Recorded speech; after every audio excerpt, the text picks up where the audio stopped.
of presenting to you the President of the United States.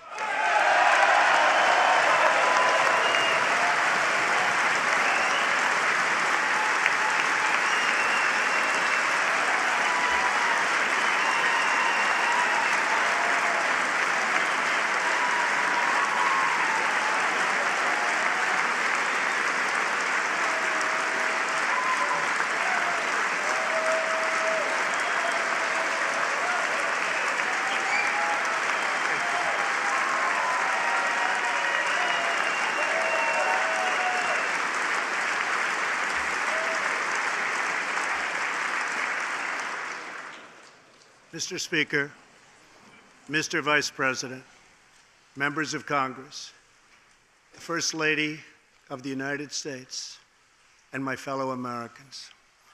Less than 1 year has passed since I first stood at this podium in this majestic chamber to speak on behalf of the American people and to address their concerns, their hopes, and their dreams. That night, our new administration had already taken very swift action. A new tide of optimism was already sweeping across our land. Each day since, we have gone forward with a clear vision and a righteous mission to make America great again for all Americans.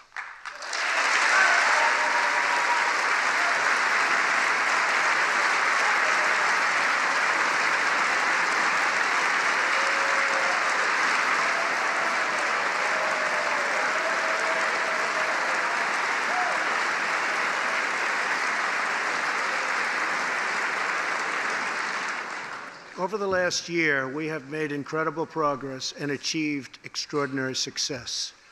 We have faced challenges we expected and others we could never have imagined.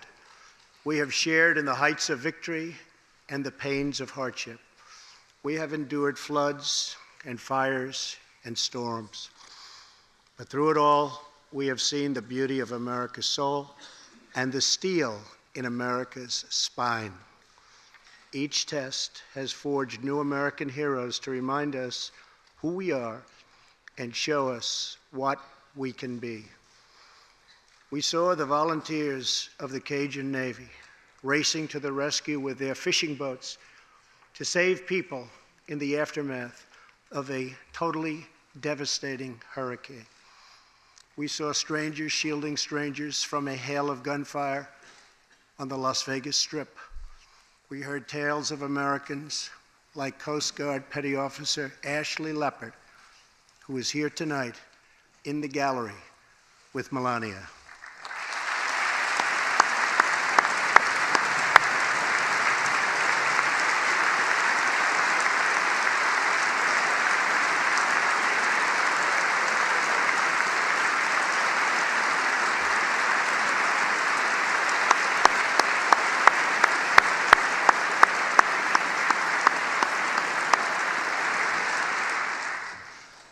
Ashley was aboard one of the first helicopters on the scene in Houston during the Hurricane Harvey. Through 18 hours of wind and rain, Ashley braved live power lines and deep water to help save more than 40 lives.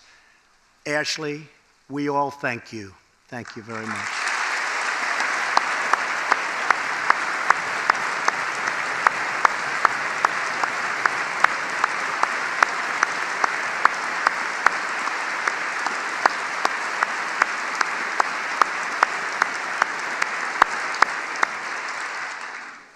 We heard about Americans like firefighter David Dahlberg. He's here with us also.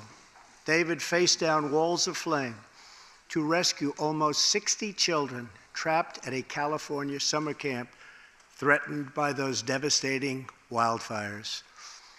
To everyone still recovering in Texas, Florida, Louisiana, Puerto Rico, and the Virgin Islands, everywhere, we are with you. We love you, and we always will pull through together, always.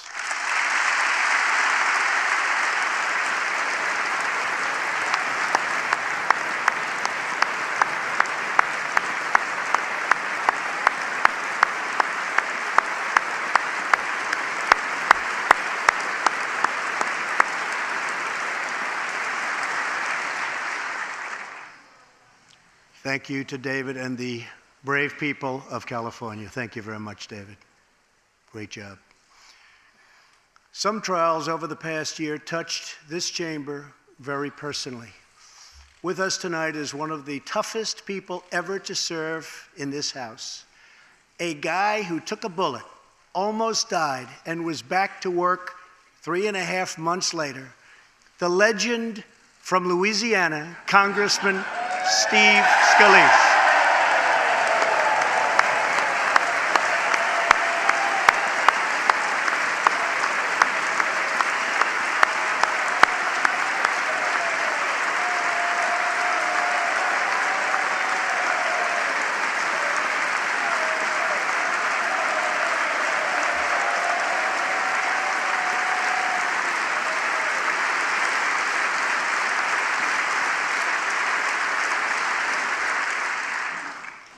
I think they like you, Steve. We're incredibly grateful for the heroic efforts of the Capitol Police officers, the Alexandria Police, and the doctors, nurses, and paramedics who saved his life and the lives of many others, some in this room. In the aftermath, yes.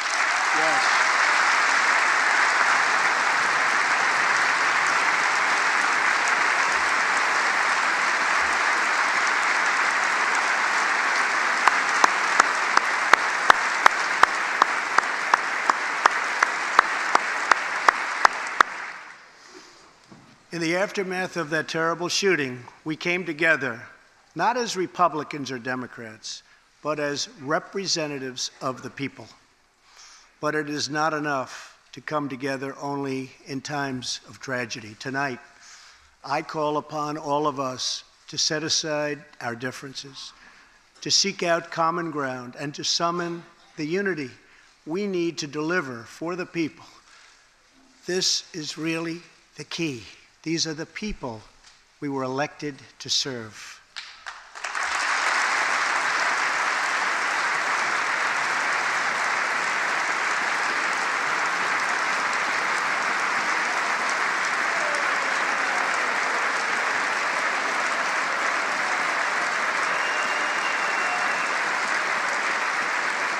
Thank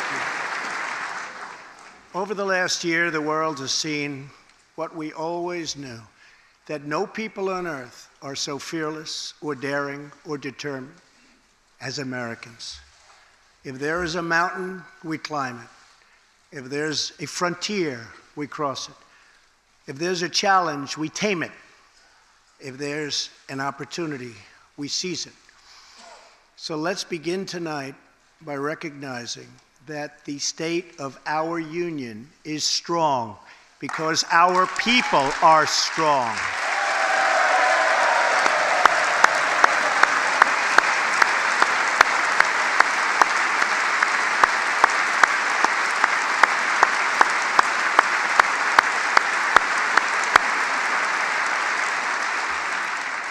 And together we are building a safe, strong, and proud America. Since the election, we have created 2.4 million new jobs, including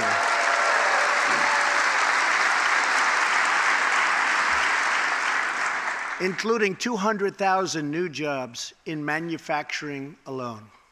Tremendous numbers.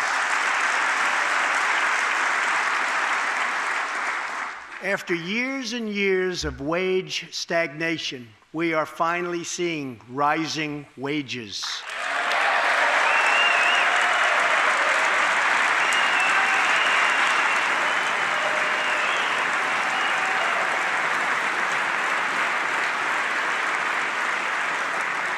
Unemployment claims have hit a 45-year low.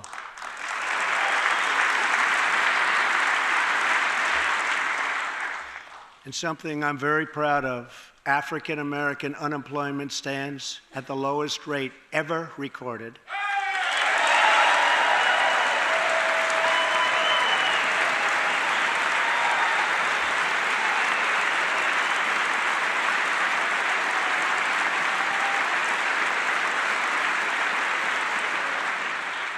And Hispanic American unemployment has also reached the lowest levels in history.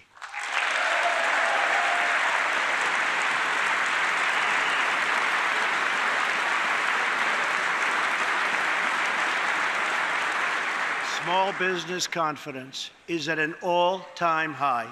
The stock market has smashed one record after another, gaining $8 trillion and more in value in just this short period of time.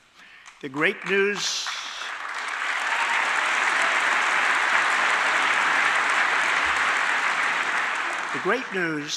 for Americans, 401k, retirement pension, and college savings accounts have gone through the roof.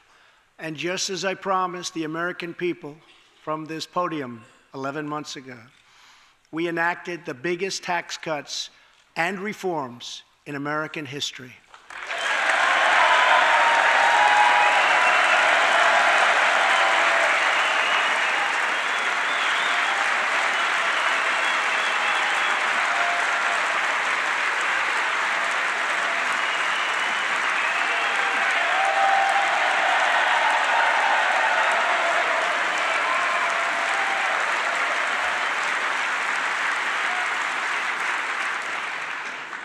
Our massive tax cuts provide tremendous relief for the middle class and small business.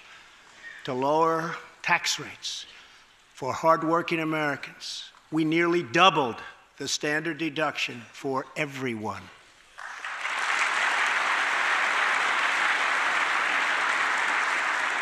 Now, the first $24,000 earned by a married couple is completely tax-free.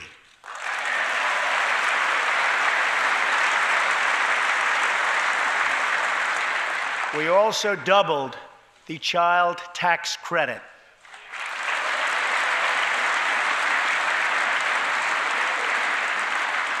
A typical family of four making $75,000 will see their tax bill reduced by $2,000, slashing their tax bill in half.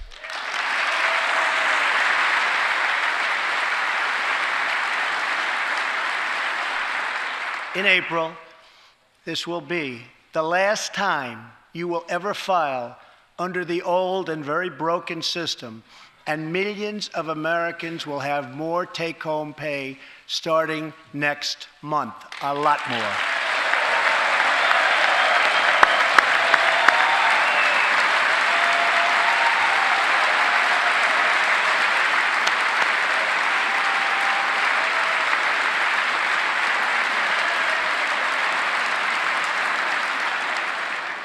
We eliminated an especially cruel tax that fell mostly on Americans making less than $50,000 a year, forcing them to pay tremendous penalties simply because they couldn't afford government-ordered health plans. We repealed the core of the disastrous Obamacare. The individual mandate is now gone. Thank heaven.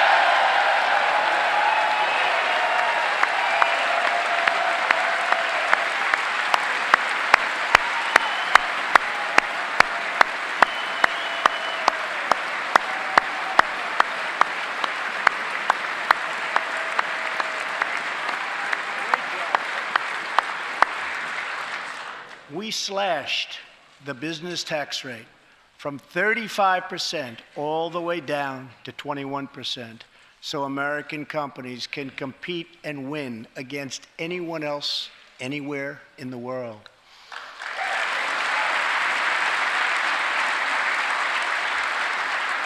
These changes alone are estimated to increase average family income by more than $4,000.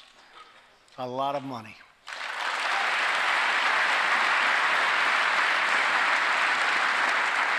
Small businesses have also received a massive tax cut and can now deduct 20% of their business income. Here tonight are Steve Staub and Sandy Keplinger of Staub Manufacturing, a small, beautiful business in Ohio. They've just finished the best year in their 20-year history.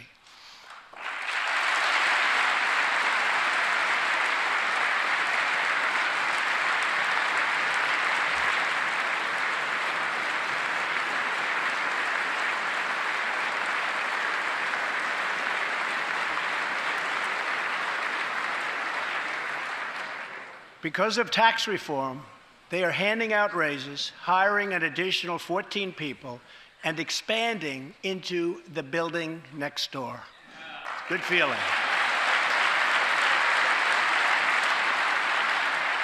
One of Staub's employees, Corey Adams, is also with us tonight. Corey is an all-American worker. He supported himself through high school, lost his job during the 2008 recession, and was later hired by Staub, where he trained to become a welder. Like many hardworking Americans, Corey plans to invest his tax cut raise into his new home and his 2 daughters' education. Corey, please stand.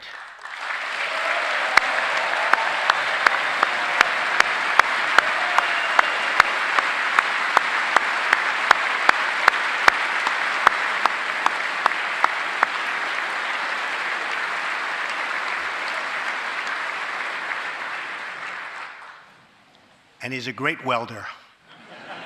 I was told that by the man that owns that company that's doing so well. So congratulations, Corey. Since we passed tax cuts, roughly 3 million workers have already gotten tax cut bonuses, many of them thousands and thousands of dollars per worker, and it's getting more every month, every week. Apple has just announced it plans to invest a total of $350 billion in America and hire another 20,000 workers.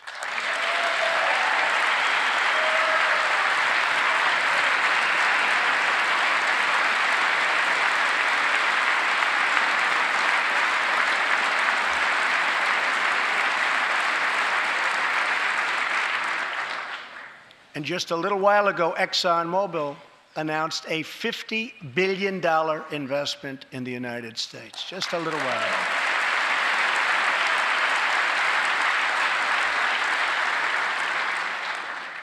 This, in fact, is our new American moment. There has never been a better time to start living the American dream. So to every citizen watching at home tonight, no matter where you've been or where you've come from, this is your time. If you work hard, if you believe in yourself, if you believe in America, then you can dream anything. You can be anything. And together, we can achieve absolutely anything.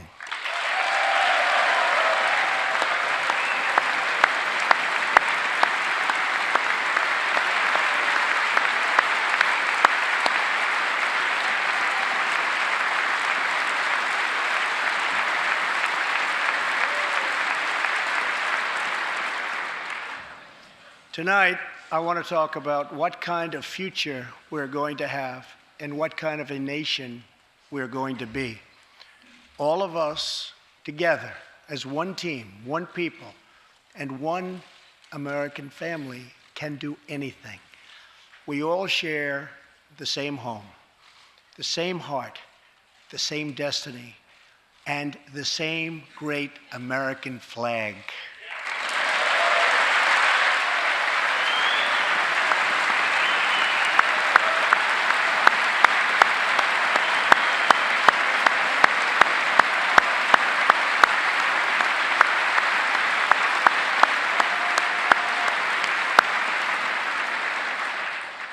Together, we are rediscovering the American way. In America, we know that faith and family, not government and bureaucracy, are the center of American life. The motto is, "In God we trust."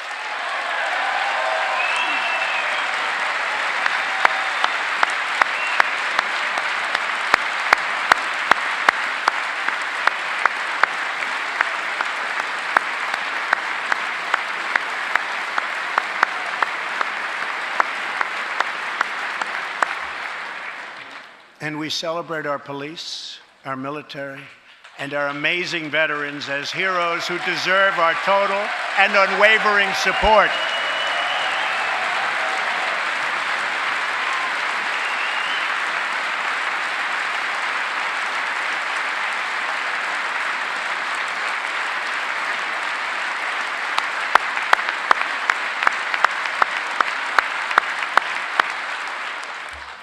Here tonight is Preston Sharp, a 12-year-old boy from Redding, California, who noticed that veterans' graves were not marked with flags on Veterans Day. He decided all by himself to change that and started a movement that has now placed 40,000 flags at the graves of our great heroes. Preston, a job well done.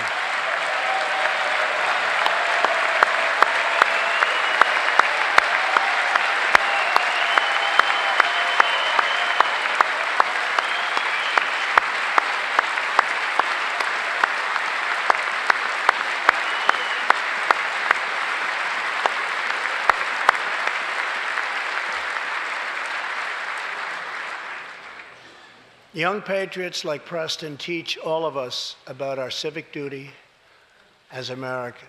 And I met Preston a little while ago, and he is something very special that I can tell you. Great future. Thank you very much for all you've done, Preston. Thank you very much. Preston's reverence for those who have served our nation reminds us of why we salute our flag, why we put our hands on our hearts for the Pledge of Allegiance, and why we proudly stand for the national anthem.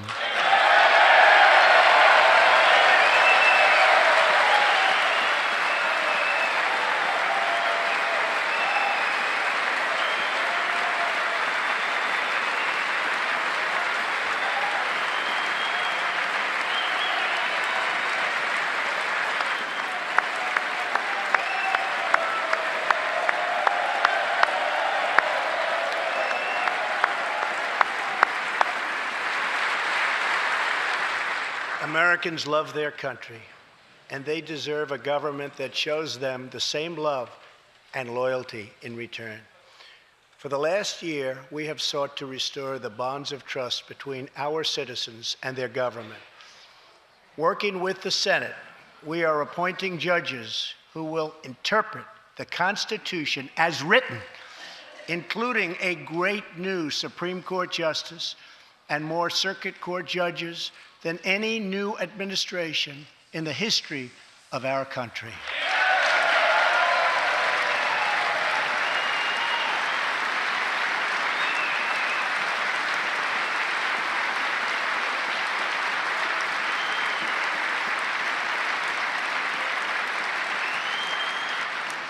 We are totally defending our Second Amendment and have taken historic actions to protect religious liberty.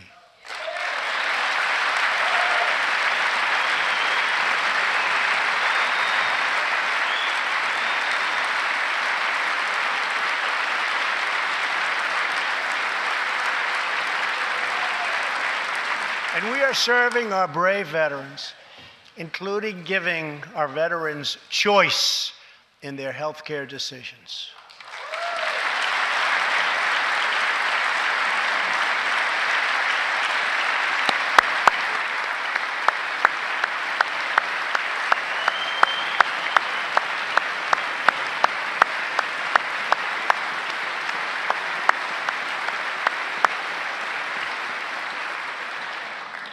Last year, Congress also passed, and I signed, the landmark VA Accountability Act.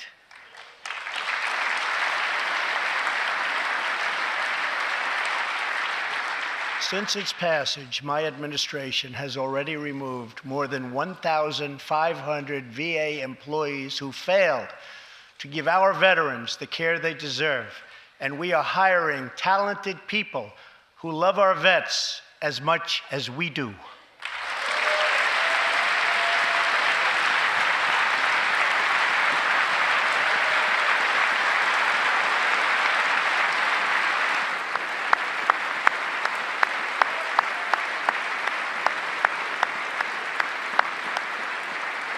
And I will not stop until our veterans are properly taken care of, which has been my promise to them from the very beginning of this great journey.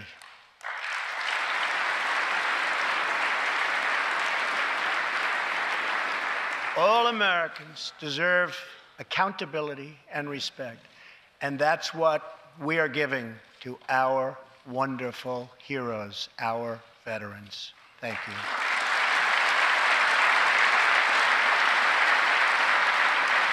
So tonight I call on Congress to empower every cabinet secretary with the authority to reward good workers and to remove federal employees who undermine the public trust or fail the American people.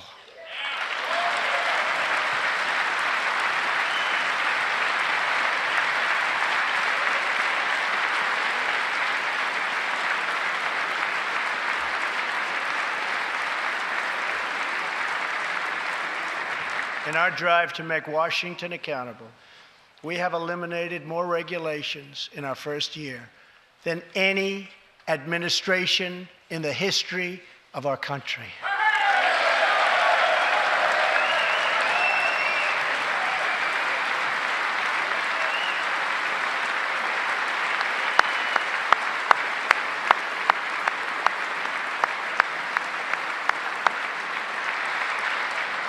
We have ended the war on American energy, and we have ended the war on beautiful, clean coal.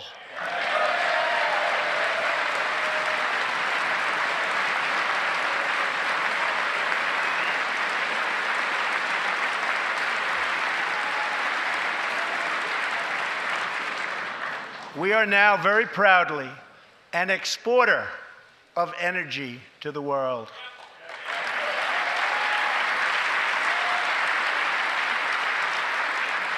In Detroit, I halted government mandates that crippled America's great, beautiful auto workers so that we can get Motor City revving its engines again, and that's what's happening.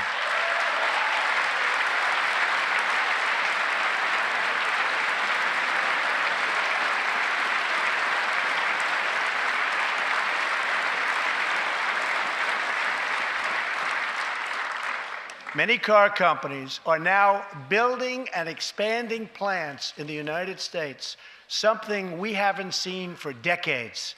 Chrysler is moving a major plant from Mexico to Michigan. Toyota and Mazda are opening up a plant in Alabama, a big one, and we haven't seen this in a long time. It's all coming back.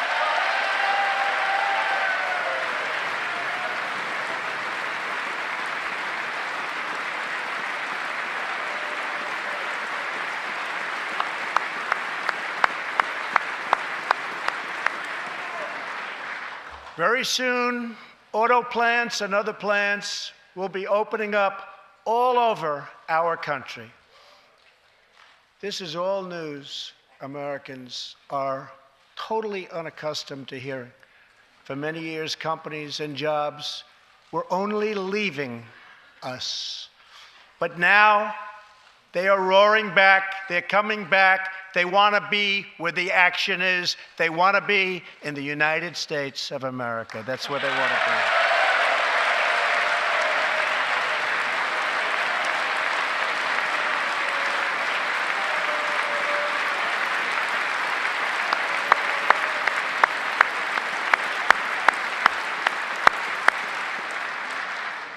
Exciting progress is happening every single day to speed access to breakthrough cures and affordable generic drugs. Last year, the FDA approved more new and generic drugs and medical devices than ever before in our country's history.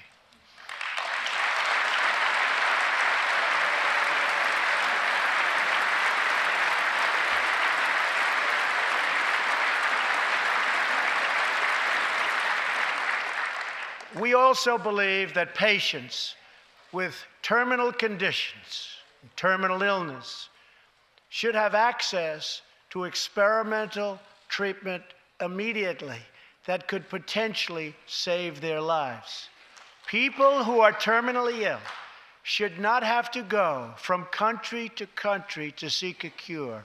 I want to give them a chance right here at home It's time for Congress to give these wonderful, incredible Americans the right to try.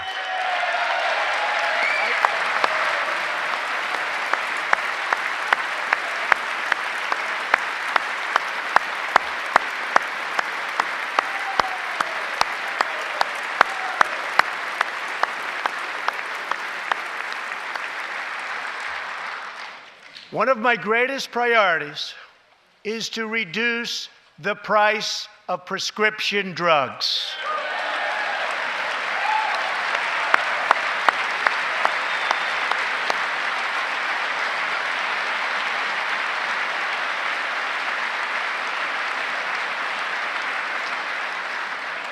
In many other countries, these drugs cost far less than what we pay in the United States, and it's very, very unfair.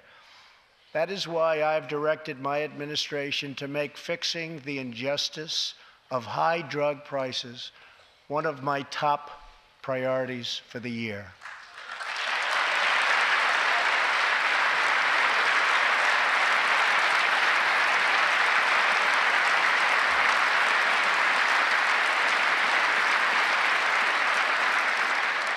And prices will come down substantially. Watch. America has also finally turned the page on decades of unfair trade deals that sacrificed our prosperity and shipped away our companies, our jobs, and our wealth. Our nation has lost its wealth, but we're getting it back so fast. The era of economic surrender is totally over. From now on, we expect trading relationships to be fair and, very importantly, reciprocal.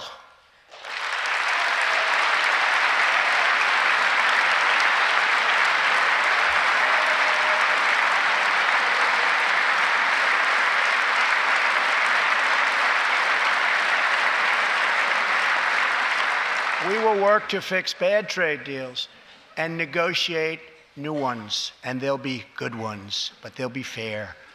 And we will protect American workers and American intellectual property through strong enforcement of our trade rules.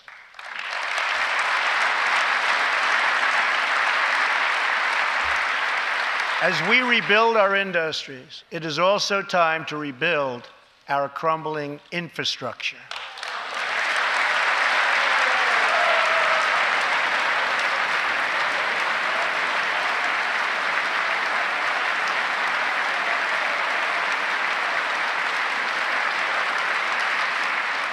America is a nation of builders.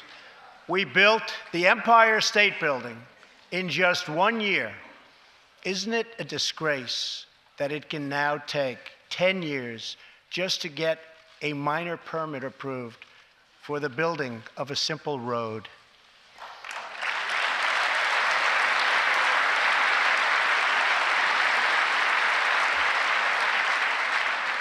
I am asking both parties to come together to give us safe, fast, reliable, and modern infrastructure that our economy needs and our people deserve.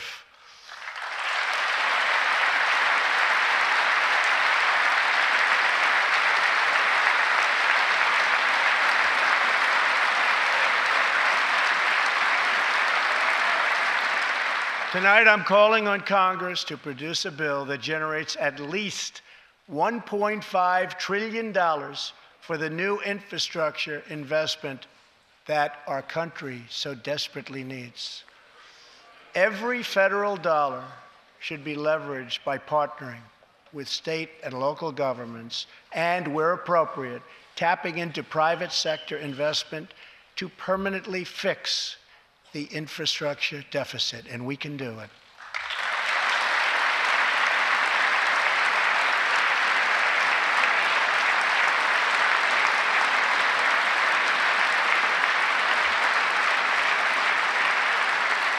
Any bill must also streamline the permitting and approval process, getting it down to no more than 2 years and perhaps even one. Together, we can reclaim our great building heritage.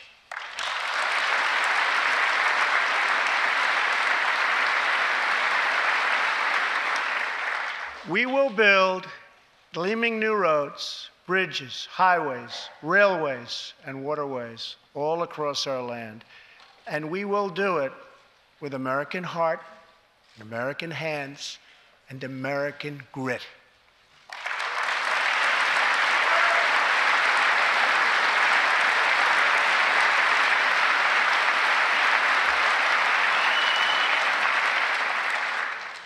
We want every American to know the dignity of a hard day's work. We want every child to be safe in their home at night. And we want every citizen to be proud of this land that we all love so much. We can lift our citizens from welfare to work, from dependence to independence, and from poverty to prosperity.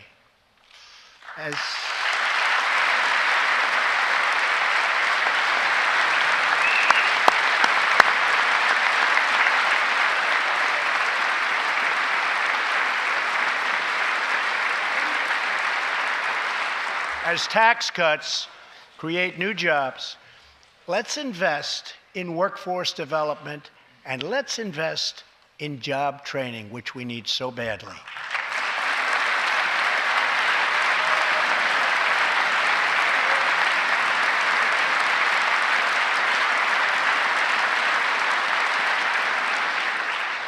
Let's open great vocational schools so our future workers can learn a craft and realize their full potential.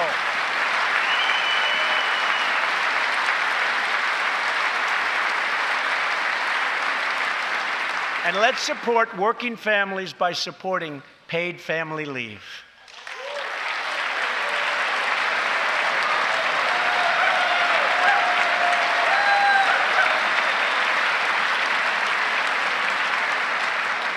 As America regains its strength, opportunity must be extended to all citizens. That is why this year we will embark on reforming our prisons to help former inmates who have served their time get a second chance at life.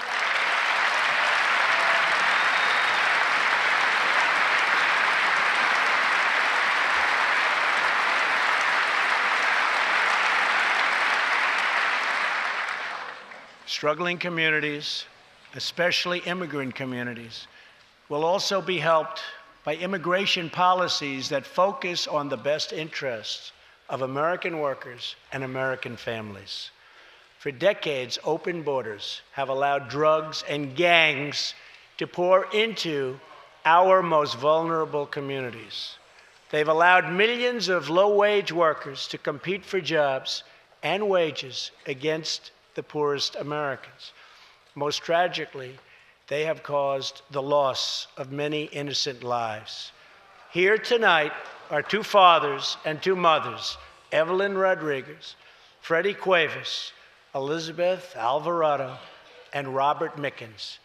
Their two teenage daughters, Kayla Cuevas and Nisa Mickens, were close friends on Long Island. But in September 2016, on the eve of Nisa's 16th birthday, such a happy time it should have been, neither of them came home. These two precious girls were brutally murdered while walking together in their hometown. 6 members of the savage MS-13 gang have been charged with Kayla and Nisa's murders. Many of these gang members took advantage of glaring loopholes in our laws to enter the country as illegal, unaccompanied, alien minors and wound up in Kayla and Nisa's high school. Evelyn, Elizabeth, Freddie, and Robert, tonight everyone in this chamber is praying for you. Everyone in America is grieving for you. Please stand. Thank you very much.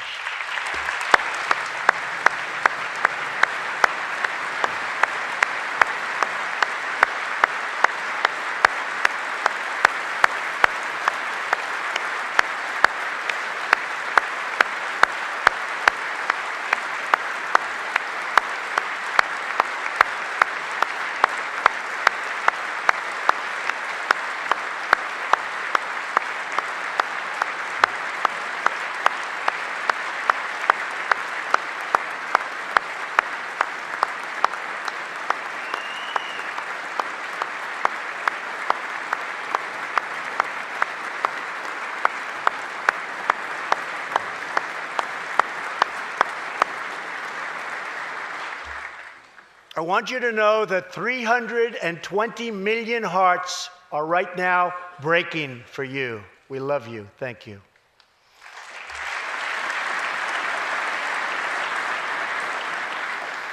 While we cannot imagine the depths of that kind of sorrow, we can make sure that other families never have to endure this kind of pain. Tonight, I am calling on Congress to finally close the deadly loopholes that have allowed MS-13 and other criminal gangs to break into our country. We have proposed new legislation that will fix our immigration laws and support our ICE and Border Patrol agents. These are great people. These are great, great people that work so hard in the midst of such danger so that this can never happen again.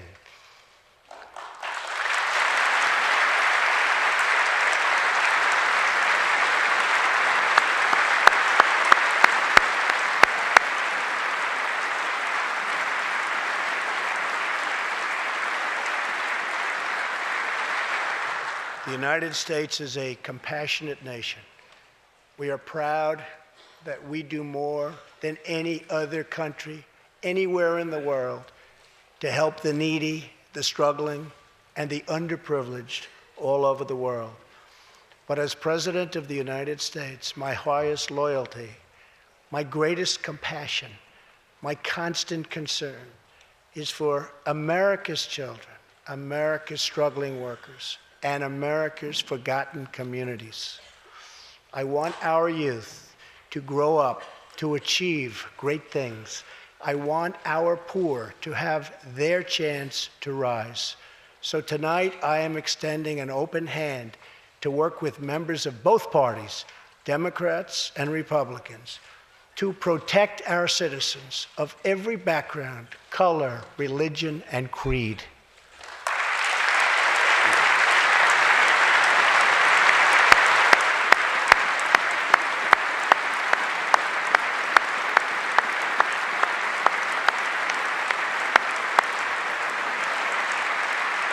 My duty, and the sacred duty of every elected official in this chamber, is to defend Americans, to protect their safety, their families, their communities, and their right to the American dream. Because Americans are dreamers too.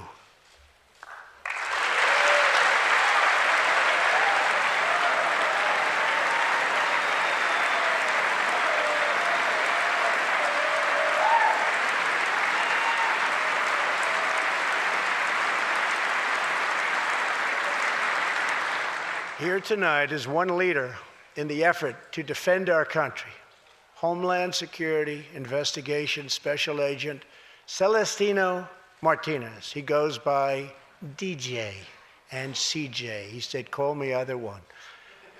So we'll call you CJ. Served 15 years in the Air Force before becoming an ICE agent and spending the last 15 years fighting gang violence and getting dangerous criminals off of our streets.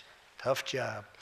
At one point, MS-13 leaders ordered CJ's murder, and they wanted it to happen quickly. But he did not cave to threats or to fear. Last May, he commanded an operation to track down gang members on Long Island. His team has arrested nearly 400, including more than 220 MS-13 gang members. And I have to tell you, what the Border Patrol and ICE have done, we have sent thousands and thousands and thousands of MS-13 horrible people out of this country or into our prisons. So I just want to congratulate you, CJ. You're a brave guy. Thank you very much.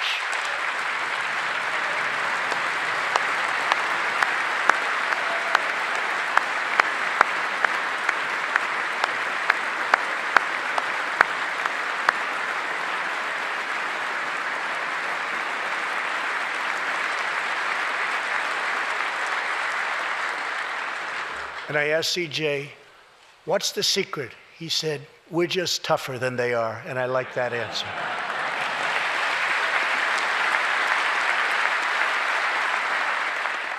Now let's get Congress to send you, and all of the people in this great chamber have to do it. We have no choice. CJ, we're going to send you reinforcements, and we're going to send them to you quickly.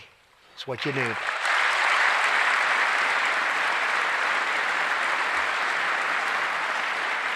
Over the next few weeks, the House and Senate will be voting on an immigration reform package. In recent months, my administration has met extensively with both Democrats and Republicans to craft a bipartisan approach to immigration reform. Based on these discussions, we presented Congress with a detailed proposal that should be supported by both parties as a fair compromise, one where nobody gets everything they want, but where our country gets the critical reforms it needs and must have.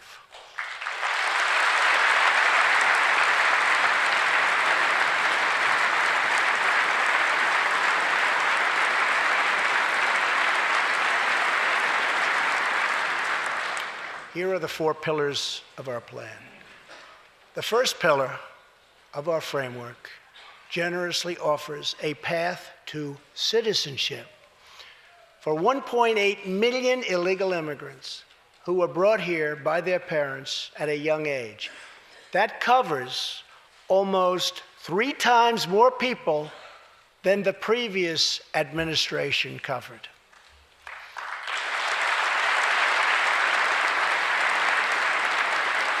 Under our plan, those who meet education and work requirements and show good moral character will be able to become full citizens of the United States over a 12-year period.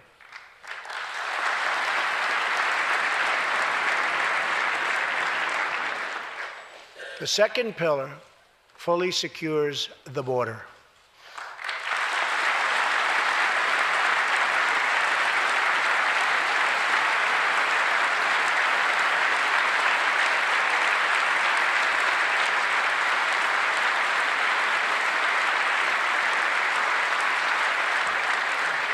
That means building a great wall on the southern border, and it means hiring more heroes like CJ to keep our communities safe.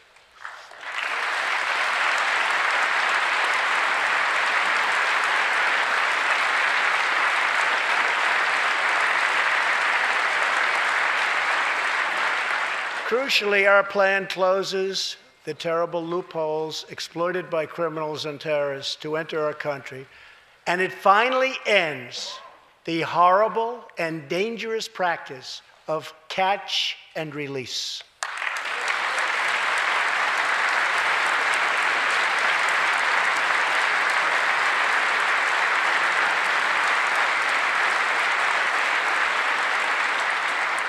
The third pillar ends the visa lottery, a program that randomly hands out green cards without any regard for skill, merit, or the safety of American people.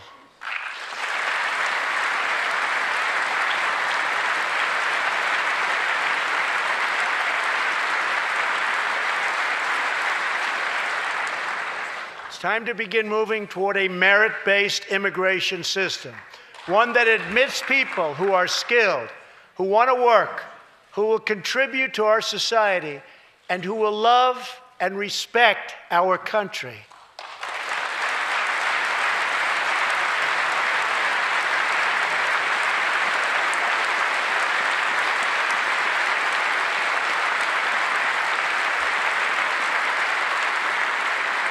The fourth and final pillar protects the nuclear family by ending chain migration.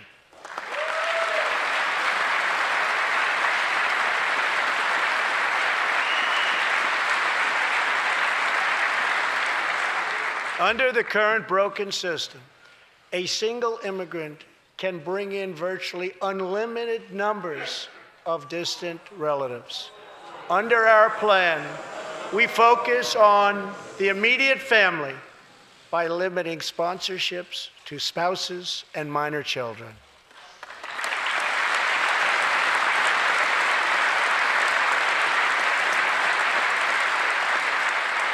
This vital reform is necessary not just for our economy, but for our security and for the future of America. In recent weeks, 2 terrorist attacks in New York were made possible by the visa lottery and chain migration. In the age of terrorism, these programs present risks we can just no longer afford. It's time to reform.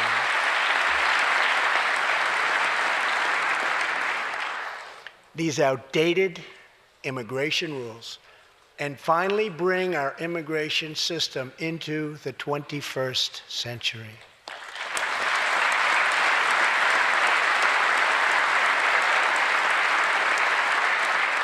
These 4 pillars represent a down-the-middle compromise and one that will create a safe, modern, and lawful immigration system. For over 30 years, Washington has tried and failed to solve this problem. This Congress can be the one that finally makes it happen.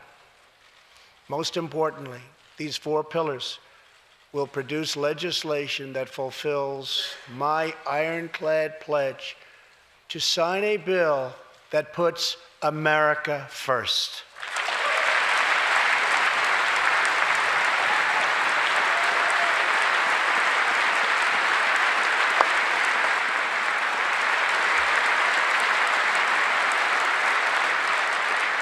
So let's come together, set politics aside, and finally get the job done.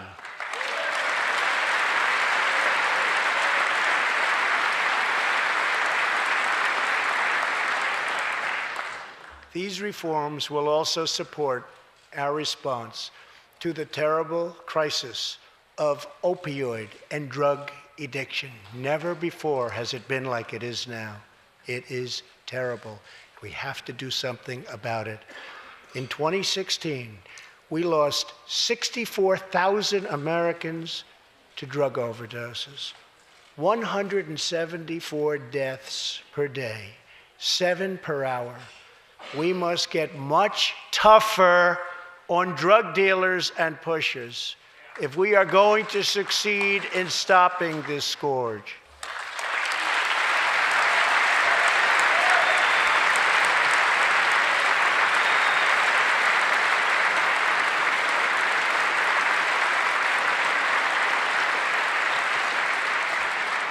My administration is committed to fighting the drug epidemic and helping get treatment for those in need, for those who have been so terribly hurt.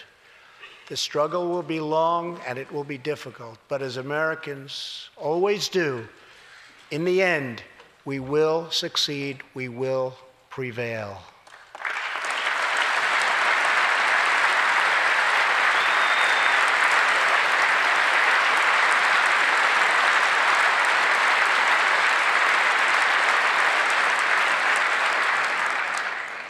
As we have seen tonight, the most difficult challenges bring out the best in America. We see a vivid expression of this truth in the story of the Holetz family of New Mexico. Ryan Holetz is 27 years old, an officer with the Albuquerque Police Department. He's here tonight with his wife, Rebecca.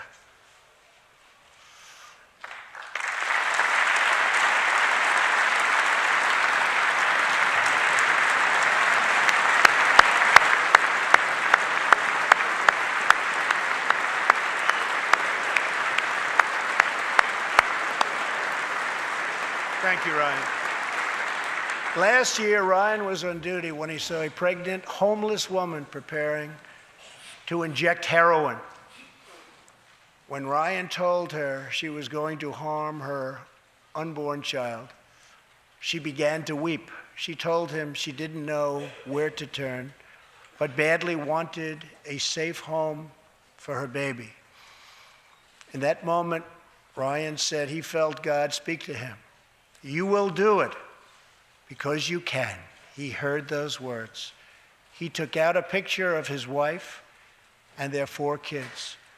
Then he went home to tell his wife, Rebecca. In an instant, she agreed to adopt. The Hollettes named their new daughter Hope. Ryan and Rebecca, you embody the goodness of our nation. Thank you.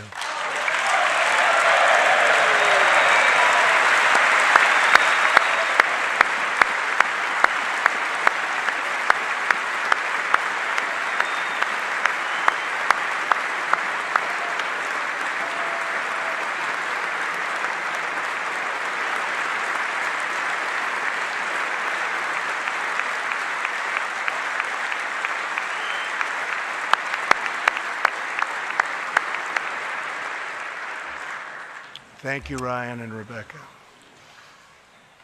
As we rebuild America's strength and confidence at home, we are also restoring our strength and standing abroad. Around the world, we face rogue regimes, terrorist groups, and rivals like China and Russia that challenge our interests, our economy, and our values.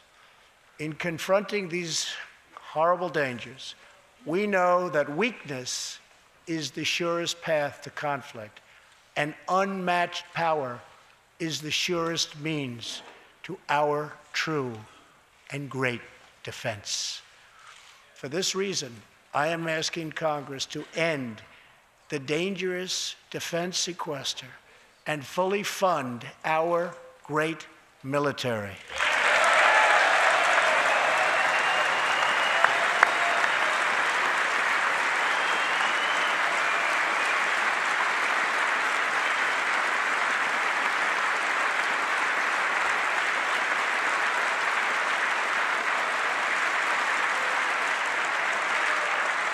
As part of our defense, we must modernize and rebuild our nuclear arsenal, hopefully never having to use it, but making it so strong and so powerful that it will deter any acts of aggression by any other nation or anyone else.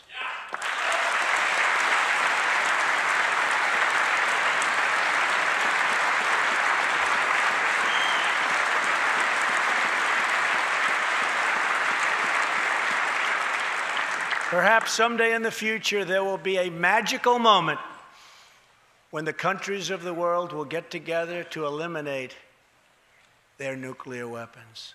Unfortunately, we are not there yet, sadly.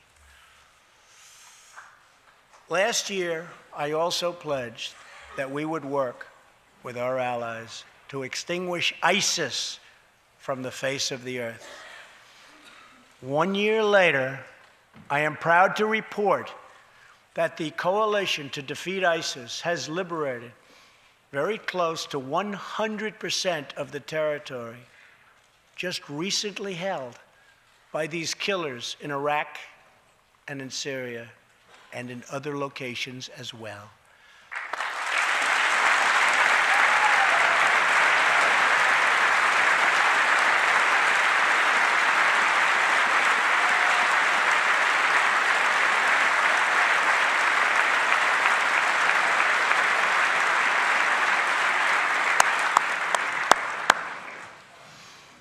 But there is much more work to be done. We will continue our fight until ISIS is defeated.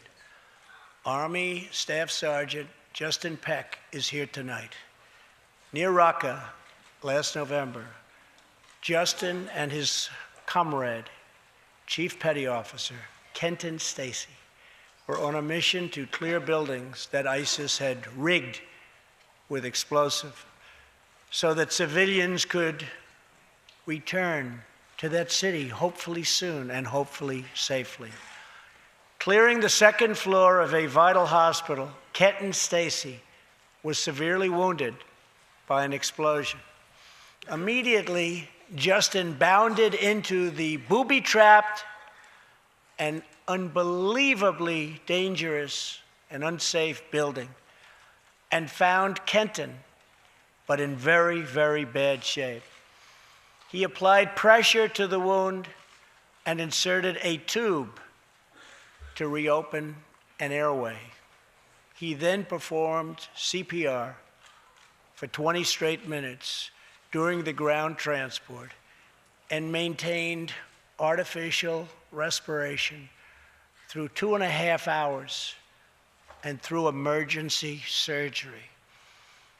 Kenton Stacy would have died if it were not for Justin's selfless love for his fellow warrior. Tonight, Kenton is recovering in Texas. Raqqa is liberated, and Justin is wearing his new Bronze Star with a V for valor. Staff Sergeant Peck, all of America salutes you.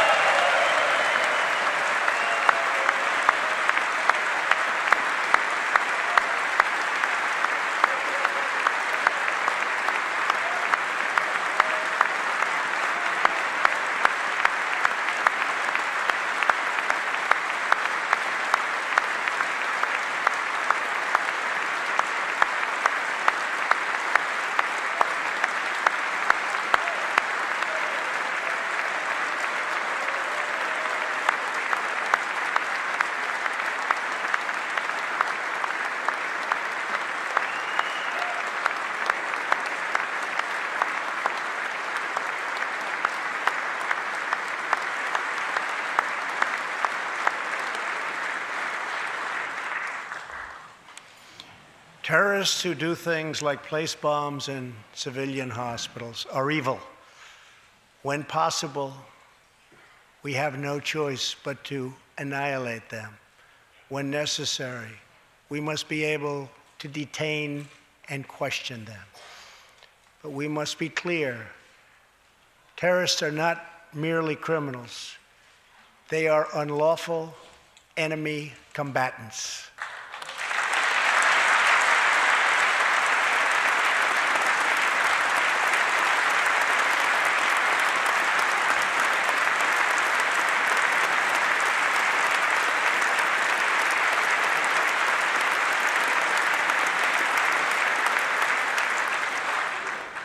And when captured overseas, they should be treated like the terrorists they are. In the past, we have foolishly released hundreds and hundreds of dangerous terrorists, only to meet them again on the battlefield, including the ISIS leader, al-Baghdadi, who we captured, who we had, who we released. So today, I'm keeping another promise. I just signed, prior to walking in, an order directing Secretary Mattis, who is doing a great job. Thank you.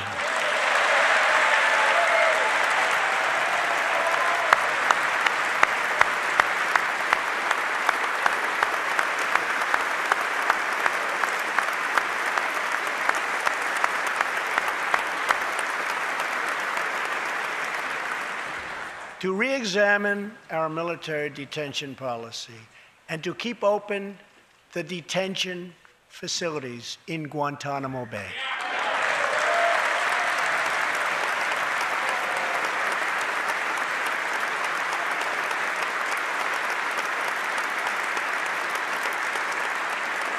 I am asking Congress to ensure that in the fight against ISIS and al-Qaeda, we continue to have all necessary power to detain terrorists wherever we chase them down, wherever we find them. And in many cases, for them, it will now be Guantanamo Bay.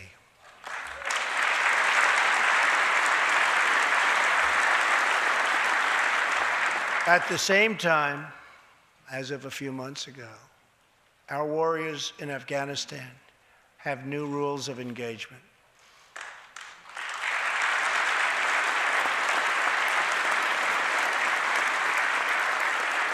Along with their heroic Afghan partners, our military is no longer undermined by artificial timelines, and we no longer tell our enemies our plans.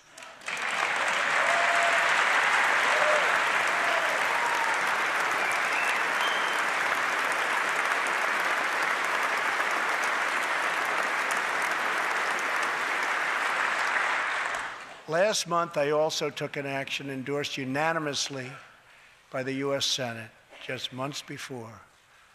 I recognized Jerusalem as the capital of Israel.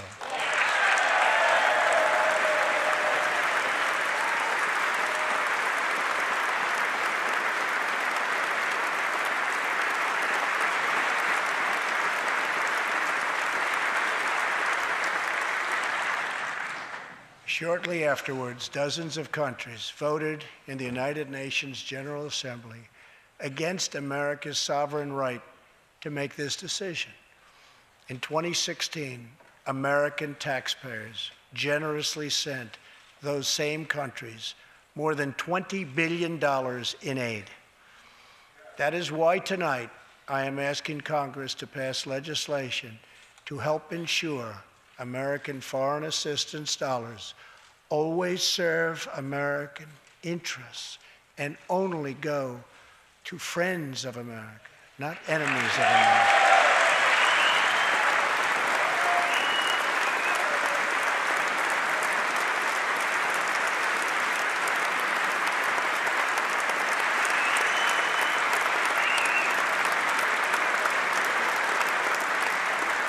As we strengthen friendships all around the world, we are also restoring clarity about our adversaries. When the people of Iran rose up against the crimes of their corrupt dictatorship, I did not stay silent. America stands with the people of Iran in their courageous struggle for freedom.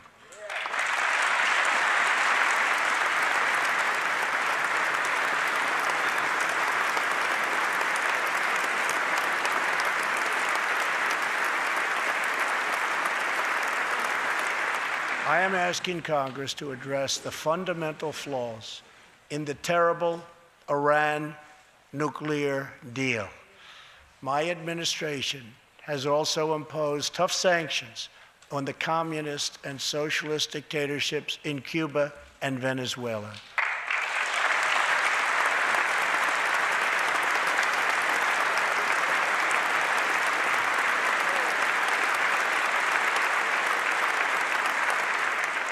But no regime has oppressed its own citizens more totally or brutally than the cruel dictatorship in North Korea. North Korea's reckless pursuit of nuclear missiles could very soon threaten our homeland. We are waging a campaign of maximum pressure to prevent that from ever happening. Past experience has taught us that complacency and concessions only invite aggression and provocation. I will not repeat the mistakes of past administrations that got us into this very dangerous position. We need only look at the depraved character of the North Korean regime to understand the nature of the nuclear threat it could pose to America and to our allies. Otto Warmbier was a hard-working student at the University of Virginia, and a great student he was. On his way to study abroad in Asia, Otto joined a tour to North Korea. At its conclusion, this wonderful young man was arrested and charged with crimes against the state. After a shameful trial, the dictatorship sentenced Otto to 15 years of hard labor before returning him to America last June, horribly injured and on the verge of death. He passed away just days after his return. Otto's wonderful parents, Fred and Cindy Warmbier, are here with us tonight, along with Otto's brother and sister, Austin and Greta. Please.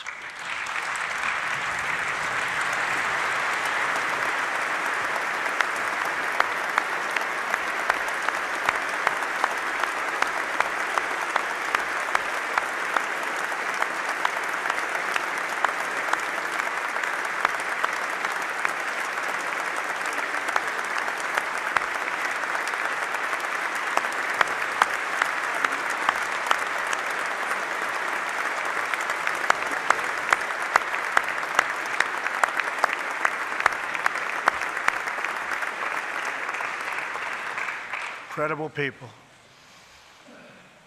You are powerful witnesses to a menace that threatens our world, and your strength truly inspires us all. Thank you very much. Thank you.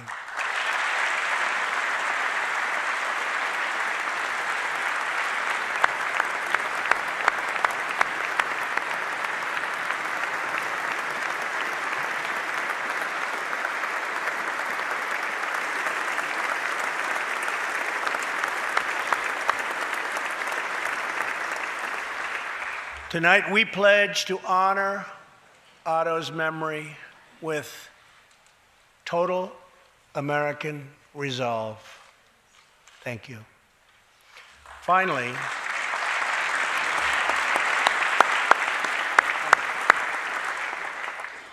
we are joined by one more witness to the ominous nature of this regime. His name is Mr. Ji Sung-ho. In 1996, Sung-ho was a starving boy in North Korea. One day he tried to steal coal from a railroad car to barter for a few scraps of food, which were very hard to get. In the process, he passed out on the train tracks, exhausted from hunger. He woke up as a train ran over his limbs. He then endured multiple amputations without anything to dull the pain or the hurt. His brother and sister gave what little food they had to help him recover and ate dirt themselves, permanently stunting their own growth. Later, he was tortured by North Korean authorities after returning from a brief visit to China. His tormentors wanted to know if he'd met any Christians. He had, and he resolved after that to be free. Sung-ho traveled thousands of miles on crutches all across China and Southeast Asia to freedom. Most of his family followed. His father was caught trying to escape and was tortured to death. Today, he lives in Seoul, where he rescues other defectors and broadcasts into North Korea what the regime fears most, the truth. Today, he has a new leg, but Sung-ho, I understand you still keep those old crutches as a reminder of how far you've come. Your great sacrifice is an inspiration to us all. Please, thank you.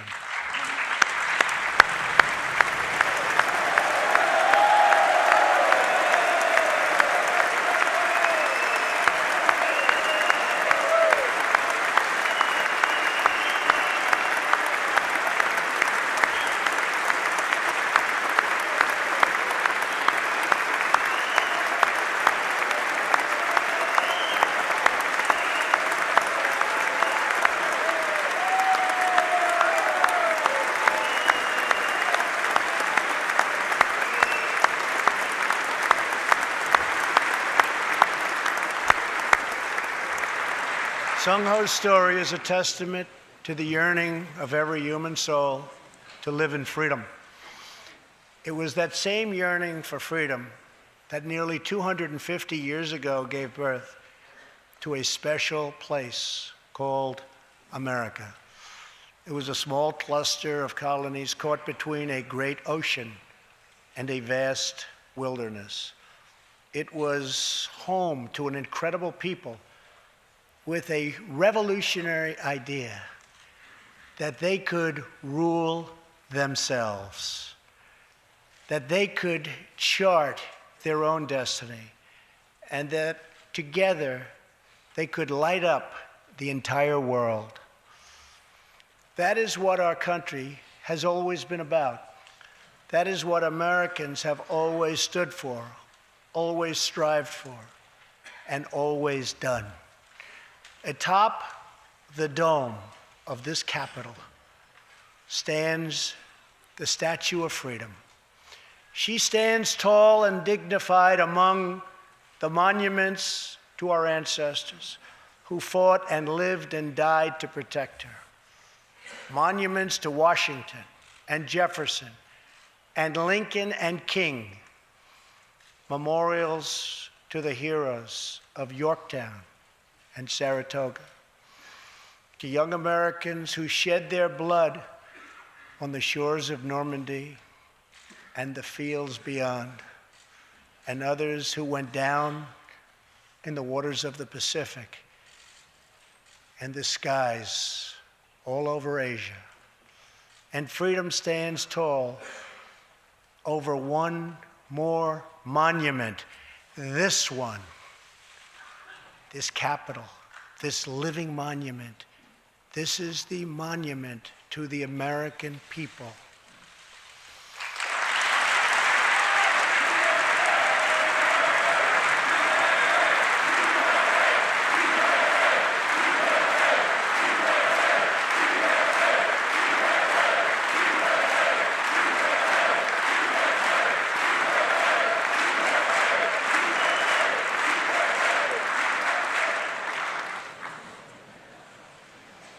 We're a people whose heroes live not only in the past, but all around us, defending hope, pride, and defending the American way. They work in every trade. They sacrifice to raise a family. They care for our children at home. They defend our flag abroad. And they are strong moms and brave kids. They are firefighters and police officers and border agents, medics and Marines. But above all else, they are Americans. And this capital, this city, this nation belongs entirely to them.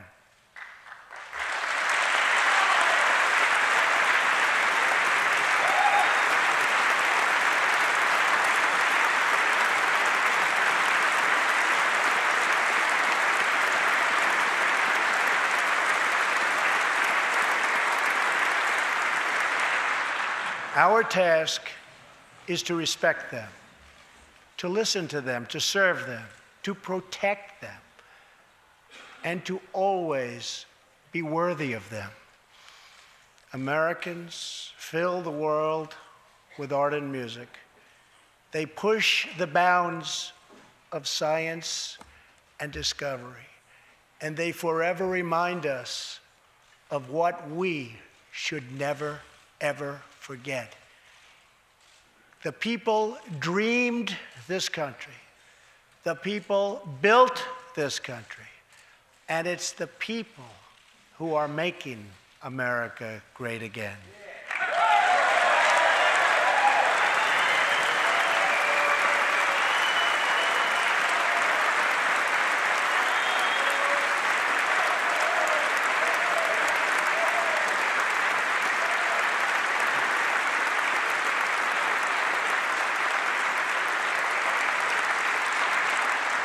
As long as we are proud of who we are and what we are fighting for, there is nothing we cannot achieve. As long as we have confidence in our values, faith in our citizens, and trust in our God, we will never fail. Our families will thrive. Our people will prosper. And our nation will forever be safe and strong and proud and mighty and free. Thank you, and God bless America. Good night.